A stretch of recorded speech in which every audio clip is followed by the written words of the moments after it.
Good morning. I know I'm early. I'm sorry about that. I am actually going to meet one of my sweet friends who's actually in this group and is actually doing this challenge. And I just looked at the traffic map and it's going to take me longer than I thought. So I'm hopping on because we accomplished day 3. Wasn't day 3 great? I came on and actually did an hour-long workshop on mission statements. So even if you were not able to get yours diagnosed, be sure to go through that because it really helps you see how I break things down so that you can get more and more ideas for yourself, which is always really, really exciting. And I just wanted to shout you guys out and say it's a really cool feeling. Before, I felt like I had to kind of shout my name from the rooftops to try to get anyone into this challenge, and then it felt like so much hustling to try to get people to go live every day. And what I really appreciate is that when I made this shift in my business and in my life 6 months ago to release expectation, the women that have come into this group and into my life since are so full of motivation, which is my number one intention for you, and joy and excitement and wanting to connect, and I love that.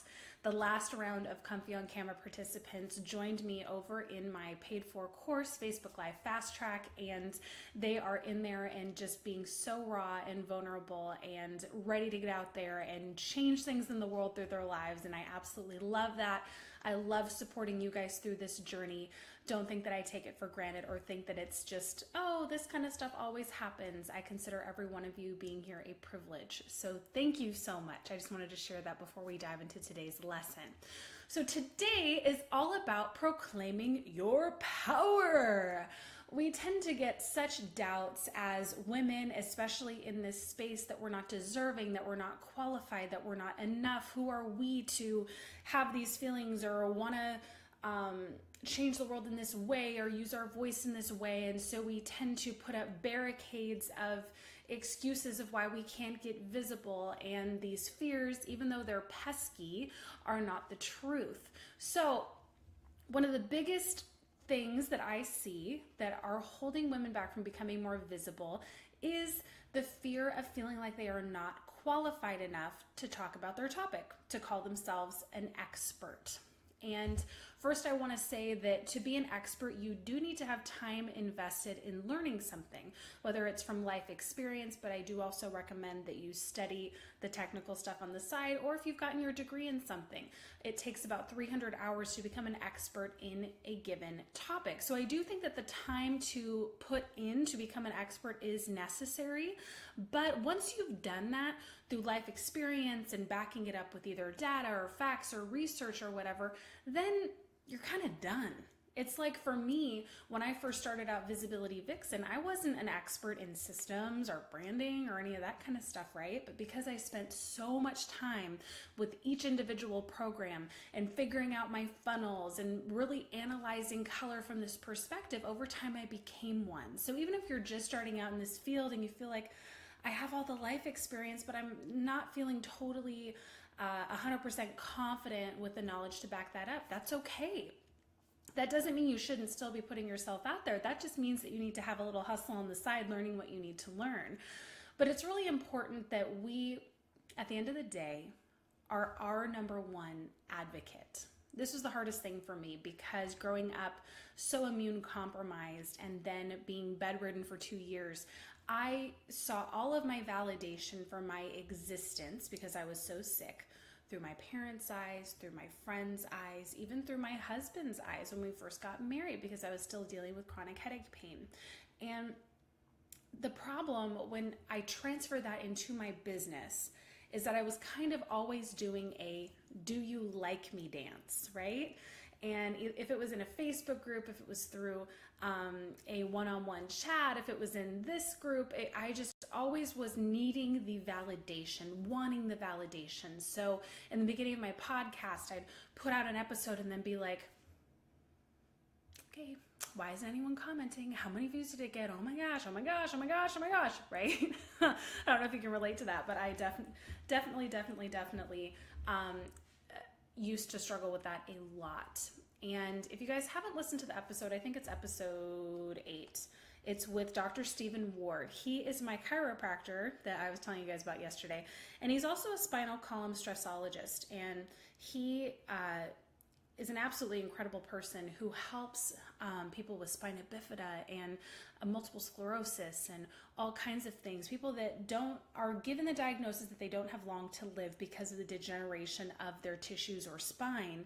And he helps them through not only adjustment, but through adjusting their mindset to become more free of pain. So this is one of the primary people that I saw for my chronic headache pain, who really helps me and still helps me to this day. And I'm just bringing up the podcast here so I can give you guys the exact episode number so I'm not messing it up. I was right, episode 8. That's always an exciting feeling when your memory is actually helping you.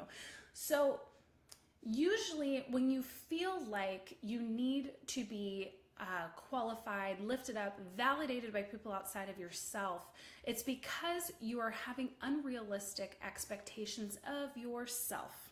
So that means that if you're anything like me, you're a dominant personality, you're a go-getter, you're building your online business, you can hustle like no one else and blah, blah, blah, blah, blah. But you're always trying to achieve more, and it's never enough, and you have high expectations of yourself and expectations of other people, and it never ends, right? You finish either helping your family or doing a great job at work or releasing this new e-course, but you still don't feel the pleasure of completing that and being satisfied with your work because there's more to do. There's nothing wrong with this perspective in terms of you haven't intentionally created this, and I know, speaking from experience, but it's been taught to you. Generation upon generation upon generation of high expectation can really create, especially in women, a feeling like we'll never be enough, a feeling that we have to become more and more dominant, and a feeling that starts producing chronic pain or illness in the body, whether it be fatigue, whether it be headaches, whether it be backaches, whether it be stomach aches, digestive issues, whatever. So high expectations can actually have a really catastrophic effect on the body and on the person. So I really want you, when you dig into today's lesson, having all of that in mind and hopefully listening to that episode because it's so kick-ass, going into today going, you know what? I think I'm finally ready to release all expectation I have on myself. And the way that you can do that is by always saying at the end of every day and every project you do, I always give my best and my best is good enough. Release, right? So that's what I do now. Every course I complete, every email sequence I complete, every challenge I complete, every publicity opportunity I complete, after it's over, I emotionally detach from the outcome and go, I always give my best is good enough, and I send joy with it, and it's out of my radar. What do you guys think? I think it's a really powerful exercise that's made a huge difference for me, and I hope that it has impacted you in some way. So going into the first action of today's lesson, I want you to pick 3 reasons why you're more qualified than anybody else to talk about your topic. I don't know if you thought of this, and it's okay if you have. Think about it again. But this is going to have a lot to do with your story. So you can absolutely give your qualifications if you want, but I specifically want 3 reasons based on your life experience why you're more qualified to talk about this than anyone else. So let me give you an example. There's a lot of people in the online space. 2017, it's like literally I trademarked Visibility Vixen, and like the next month people are all talking about visibility. It's that whole collective consciousness thing where, have you heard of that like one monkey syndrome, where they were monitoring all these monkeys all over the world, and they noticed one day that one monkey took his fruit, jumped down, went to the river, washed the fruit, and then ate it. And then a couple days later, across the world, a monkey did the same thing. And then and pretty soon it was like all the monkeys all over the world were washing their fruit before they ate it. So that's like the collective consciousness, where you put an idea up in the quantum field, and before you know, all kinds of people are accessing it. But in terms of visibility, you're going to see people that do it in all sorts of ways. You're going to see live challenges that people do in all sorts of ways, comfy on camera challenges that people do in all sorts of ways. So how do I stand my ground and go, that's okay. And I know what I'm doing is different because ... So if someone were to ask me, well, what makes you so different? Why do you feel like you're qualified to talk about visibility? And I would say, because I spent so many years being invisible. I was horribly sick. I thought I was on death's door. The doctors told me that I was. And so I thought that my value and my worth was in the toilet. I also had an acting coach tell me at age 12, like I've told you guys, that I wasn't pretty enough, that I was too overweight to ever be on camera. So I had to fight through all of those visibility barriers and all of those failures, my TV show being stolen, my music being taken, one of my images being photoshopped on this movie cover. I mean, we're weird failures, failure after failure after failure, but I had to keep learning to get up. I had to keep learning to reinvent myself. I had to keep learning to become more and more confident on camera by taking down my layers of visibility fears. So those would be my qualifications. So that's what I want you to dive into today. I also want you to talk about your lingering fears, and then I want you to correct those mental patterns with your bigger truths. We are creating new neural pathways. Yeah, neural pathways. Okay, I would play a song for you guys, but apparently I think it was Melody. She tried to do that yesterday, and Facebook's like, oh, that's not your content. You don't own that. So I'll have to play you guys some of my music sometime. And the last thing I want you to do is your daily power exercise. This is the exercise that I want you to try to do, and it has to resonate with you every day to help you get in the zone. And I don't just mean in the creativity zone, but mentally positive, energized, to give you lasting fortitude throughout the day, what really centers you and all of that. And you may already have this, you probably do. For me, I go to the coffee shop every morning. I bring my devotional, I bring a notebook to write in where I write out my gratitudes and all of that. And I bring like one of my self-help books that I want to read. So like I'm reading The Code of the Extraordinary Mind, Grit, How Pleasure Works, Leveraging the Universe. I grab one of those bad boys and I head to the coffee shop for about a solid hour. And it's just me time. Leave me alone, everybody, and I'm doing my thing, right? So yours can be whatever. I've heard people say they take long walks, yoga, meditation, all fantastic. So just really start committing to that daily power exercise and try to start organizing your life as best as you can to give yourself that half an hour to an hour every day where you can be in your own space so that you can start being in more and more creativity, which means you're stepping out of protect mode and into growth. Any questions, comments? I'm going to go through the comments now. I know you guys have been hitting me. Thank you so much. Heather's saying, thank you for quantifying 300 hours. There's always more and hard to know how much is enough. Totally, Heather. Oh my gosh, yes. And the truth is, if you're a creative mind, it's never going to be enough, right? I never complete a course and I'm like, oh, Visibility Vixen's done. Thank goodness. It's all done. We'll just go from here. I constantly, like we were at Morro Bay and I'd finished Facebook Live Fast Track and my family's like, yeah, you're done for a while. Da, da, da, da, da. And I was like, no, I think I need to make a podcasting course. And they're like, Michelle, like just take a break. And I'm like, I can't. So if you're a creative mind, like chances are it's never going to stop. I'm sorry. But you can detach from the outcome and just start creating a little bit less crazily. Like I tend to hunker down and be in the submarine for like 10 hours at a time. And so I've learned to just, it's okay, step back from the computer, do 2 hours a day, like nothing's gonna explode, it's gonna be fine. Jessica, hey girl. Aditi, can you share the podcast? Yeah, so I'll do it in a couple ways.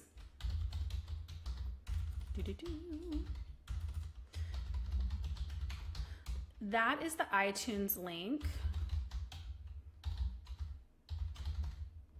That is the Stitcher link. And you're looking for episode 8. Episode 8 was Steve Ward, but you're going to find a lot of great episodes in there that I love. Okay, Heather, you're welcome. I hope it resonated with you. I'm glad that you're here. Jessica, thanks so much for this. I'm getting so much clarity. Good. Clarity is key, and I love bringing people clarity. Still, when I hang out with my friends at the coffee shop and they're having confusion, I'm like, hep, hep, hep. Let's get a napkin, give me a pen, like let's work this ish out, right? Because I think it's because I was so sick for so long. I had so much going on in my brain that I had to naturally detox, that I was constantly a brain fog and pain cycle, and I couldn't remember hardly anything. Like even to this day, a lot of my teens and early 20 years, I can't remember. And so the fact that I've been able to heal my brain so much and be able to hold so much information and all of that, I tend to really, really hang on to and grasp clarity because I can. So that's a really exciting thing for me. Abby, we love you. Don't take a break. We need all your things. Thank you, darling. I'm not going to take a long break. That's for sure. I am, as you can see on the board behind me, I'm getting my sequences all done and the sales pages and everything done for all the courses I have already, so that I'll clear up enough space to be able to do the podcasting course, which will probably be done by the end of, I'm going to be generous, May? It'll probably be April. So are we clear? 3 reasons why you're more qualified than anyone else to talk about your topic, bringing your story, lingering fears, even stronger truths, your daily power exercise, and then you're going to wrap it up with a sweaty pits proclamation. I learned this from Mel Farr. I was watching her on one of her Facebook Lives, and she was like, yeah, like you watch her Facebook Lives, and she's so much energy. She's so contagious. It's wonderful. And she had a little bit of sweat going on, and she was like, oh, my pits are sweaty. That's because I'm so passionate. And I just started laughing because I said, what an amazing perspective this girl has. And the fact that she wasn't embarrassed at all. She was just like, this is reality and it's because I'm so excited. So I coined that the Sweaty Pits Proclamation, and I want you to do this because it's going to help break through some of your barriers, I promise you, because a lot of us feel like we can only go up to a certain energy level on live. It's like, hey everyone, like everything's great. No, but you can be more animated. And so I want your hands up. Even if you got sweaty pits going on, or if you haven't shaved in a couple days, no one gives a crap. And I want you to put your arms up and go, I am qualified. I'm qualified, right? So that's why I want you to end your video. And if you don't, I'm going to be very upset. And I'm going to text you monster emojis below your video. And then that means you have to redo it with the Sweaty Pits Proclamation. So you got to do it. I know you can. And don't use, a lot of people are like, well, I'm at work. I can't do this Sweaty Pits Proclamation. Go into the bathroom or something. Go outside. This is for your growth. And I want you to break through these visibility barriers so that by tomorrow, you will be able to go live on your page without a problem. Yeah? Okay, you're going to be noticing starting tomorrow, we are opening the doors for Facebook Live Fast Track. That is the course that is the next step to get you even more clear of your visibility issues, to help you build your confidence, to learn all the tech about going live, to come up with an endless stream of ideas, to be able to tell your story in a more authentic way, and to get past any issues that you still have of comparisonitis. We also do a live acting class, which is really, really fun. So if you are interested in that, I can drop that link below. You are going to be getting emails in your inbox that will give you 20% off. So I'm going to put that here. So just in case someone's like, I need to get in here, like I don't even have a doubt, like just let me in. Oh, sorry, that's my alarm.